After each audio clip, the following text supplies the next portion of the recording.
As the euro crisis is festering, the European and US economies drift further apart. Europe is shrinking, while the US is growing modestly. But the two regions also show similarities in two important characteristics: political polarization and weak government. In Europe, lack of political leadership is paralyzing the economy. The only way out of the crisis now is a big plan to tackle both banking and government debt problems. And this requires bold steps towards more integration and political union. ECB President Draghi hinted that such steps may be rewarded with more supportive ECB action. But we think that progress will remain very slow. We forecast the Eurozone to shrink by 0.4% this year. In the US, political paralysis is deepened ahead of the November elections.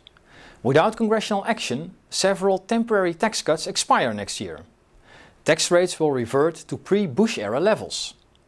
With a host of other measures expiring and spending cuts kicking in, US fiscal policy would turn sharply contractionary. Congress will in the end probably prevent this, but uncertainty about fiscal policy is already starting to weigh on confidence. China has problems of its own, but indecisive government isn't one of them. A recent surprise interest rate cut, in our view, marks the start of a more accommodative policy stance. This should support Chinese growth in the remainder of the year. And that would be highly welcome, as Europe sinks ever deeper in crisis and the US remains adrift.